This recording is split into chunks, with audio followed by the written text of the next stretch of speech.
Hello mga kapuso, Victor sila and here nandito po tayo sa set ng A Soldier's Wife episode po ng Tadhana GMA Public Affairs.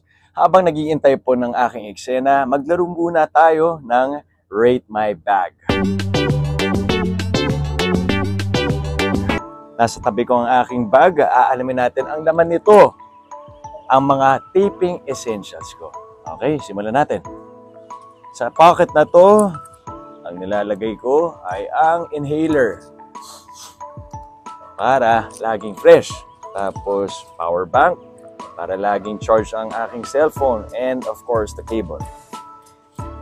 Moving on to the next pocket, my wallet, car keys, tapos taping essential to guys ha. Vitamins. Okay, hindi po ito vitamins to, multivitamins, vitamin C, and fish oil. Tapos meron akong ball pen para sa notes script.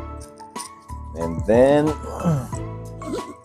side pocket, meron tayong electric fan kasi napakainit ang mga eksena natin, ang mga set, no? Dahil sa dami ng ilaw and the location. So, kailangan ng electric fan.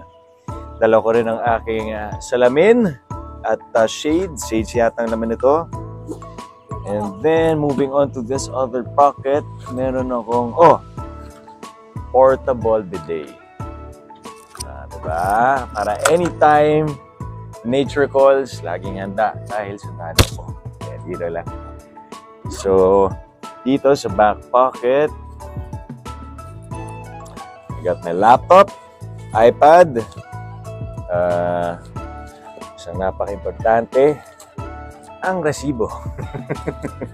Dahil kung walang resibo, lagot ka sa BIR.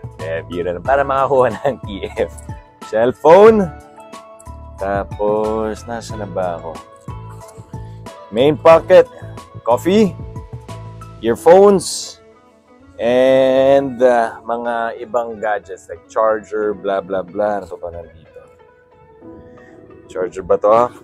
Yes, power bank, charger para sa laptop, iPad, and other cables. Tsaka yung mga ibang artista na naghihiram na mga magpapacharge. Nandito yan. I think that's it. Okay, guys, dahil tapos na tayo, imbitahan ko kayo na manood po ng A Soldier's Wife dito lang sa Tadhana GMA every Saturday 3:15 p.m. Magkita-kita po.